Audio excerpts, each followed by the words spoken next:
Good day, everyone, and I have the pleasure of speaking to Mr. Ang Kok Heng, the CIO, and also a speaker at the upcoming 14th Phillip Investors Conference. So, Mr. Ang, could you give us like a sneak preview of what you'll be talking about, between the trader and investor kind of behavior? Yeah, this time I'll be talking about investment or trading, which is better. I think this will be useful for the individual investor who also trade on themselves or try to trade on themselves, right? So they have to see where do they stand. Is it better to trade or is it just invest? If they don't know how to trade, perhaps just invest, especially like unit trust fund, which is a very diversified portfolio, will be much better than the trading. Trading could be exciting, but whether it is profitable or not, it's a different thing. Yeah, as some would say, if the investment is exciting, most likely you won't make money, right? Well, it can be exciting and make money, but not know how to do it. Yeah, that's right. But of course, those people who invest, normally they don't feel as excited as those people who trade. So, in terms of like behavior, rather than trying to adopt a good practice or whatever, sometimes the behavior is very much tied to the individual. How would the individual actually know themselves whether they are more suited for trading or more suited for investing? I mean, in your 40 years of experience, how would you be able to, I mean, if you look at someone, you look at his behavior, look at how he says or thinks, will you know that he's more likely to be a trader or an investor? Or some people say that stock market is the place for you to know yourself. Right? So you're not in if you not know yourself. Right? Okay. So there will be people who are very emotional, who do not like to cut loss. Right? These are the ones not suitable for trading. Right? I see. They should basically invest. Understand. So I should say only a small portion of people suitable to go for trading and make money out of it. I understand. Majority of people they go for trading, get excitement only, okay. But end up with most of them lose money. Lose money. Okay, understand. So right now we're seeing a streak of net foreign investment coming to Malaysia, and the Malaysian market seemed to have this renewed catalyst. I think net foreign inflow was about 1.06 billion last month. What do you think is attracting these foreign investors coming back in, and do you think that certain government policies have helped in that way?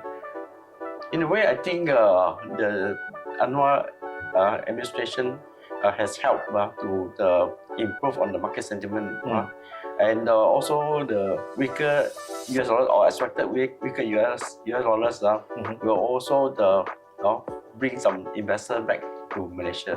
But I think the strong performance of a nearly 10% gain of the main index is basically due to foreign funds, especially like GLC. They are asked to bring back their money overseas, and this money are coming back to the stock market. I see. At the same time, there are a lot of new listing, and most of them has done very well, and that has also helped to provide the additional market sentiment to the retail investor. How long do you think this rally somewhat will sustain, and what other policies do you think that the government can help in a way? Oh, the government is basically managing the economy, not trying to help the market, right? to boost out the stock market. But at the same time, if the government did the right thing, right, the foreigner will know what to do, right? The funds will know what to do, and they will continue to invest. Great. Okay, so with the Chinese now trying to flex their muscle overseas and more exert their power globally, how do you see the tensions of the US-China Trade War, Taiwan Strait? How do you see that panning out? And for us as investors, what are the key indicators that we should be looking at actually? Of course, there are many issues worldwide. US-China tension will be there for many more years.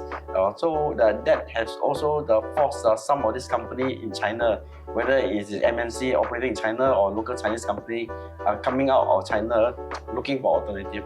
So Malaysia has benefited from this outflow to outside China, right? So that has helped in our Malaysian economy when all these factories are set up.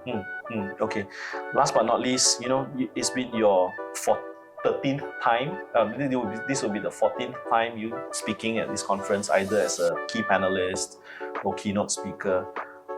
For the investors who are on the sidelines and thinking like, why should I attend? Why would this 14th investor conference be different, in your opinion? What insights would they gain? Every of this conference, a different speaker, and they basically share their knowledge and give the investor a better insight. So there will be the opportunity for them to gain from different speakers. Depend on what topic they speak on, and depend on what topic our investor like to hear. Understand. So if you want to hear more from Mr. Ang or other established speakers, I'm looking forward to seeing you at the 14th Investors Conference. And it's happening in Berjaya Times Square, plenty of space. Looking forward to either seeing you online or offline. Thank you so much for your time, Mr. Ang. Thank you.